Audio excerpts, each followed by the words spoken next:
Një ndër ekonomistët më të shuar në vend, profesor universitar, ish ministri i financave si dhe bartës i disa funksioneve partjake e publike. Ky është profili i Trajkos Llaveskit, kandidatit të propozuar nga presidentja e shtetit për guvernator të ri të Bankës Popullore të Maqedonisë së Veriut. Ai ka diplomuar në Fakultetin e Ekonomisë në Shkup, ndërsa ka ndjekur studimet postdiplomike në Universitetin e Kalifornisë dhe atë të Harvardit. Në fushën e tij të interesit janë mikro dhe makroekonomia, ekonomia politike, tranzicionit dhe privatizimit, biznesi dhe qeveria, funksionet ekonomike dhe sociale, ekonomia e fuqisë punëtore, ndërsa ka qasje parimore ndaj disiplinës fiskale, taksave të ulta dhe mbrojtjes së stabilitetit monetar. Por pavarësisht biografisë së tij të pasur profesionale në opinion viteve të fundit, njihet më së shumti për debatet që ka pasur me kryetaren e qytetit të Shkupit Danela Arsovska. Në cilësinë e kryetarit të Këshillit të Qytetit, mosmarrëveshjet e Llaveskit me Arsovskën jo rrallëherë kanë eskaluar në zënka të ashpra me përmbajtje ofenduese.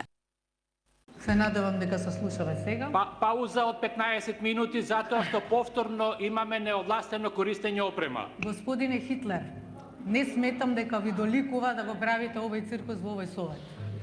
Ata shpeshherë janë zënë për gjendjen e ndërmarrjes për transport publik, duke i shndërruar inatet politike në debate maratonike pas zgjidhje konstruktive për qytetarët. И не е вори тоа што го правите. Крадете. Тој микрофон е собственост на градот Скопје и на службите тук. Ndryshe, Llaveskij ka filluar karrierën politike në vitin 1999, kur u emërua ministër i zhvillimit në qeverinë e Lupço Georgievskit. Në vitet 2000-2002 ka qenë këshilltar i ministrit të financave.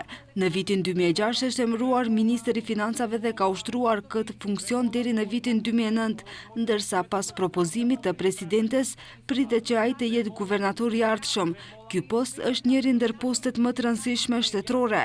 Mes tjerash, guvernatori jep dhe revokon licencat për bankat, monitoron treguesit makroekonomik, jep parashikime dhe projekcione, kontrollon punën e të gjithë sektorit bankar dhe jep koordinatat e kursit të këmbimit të valutës vendore.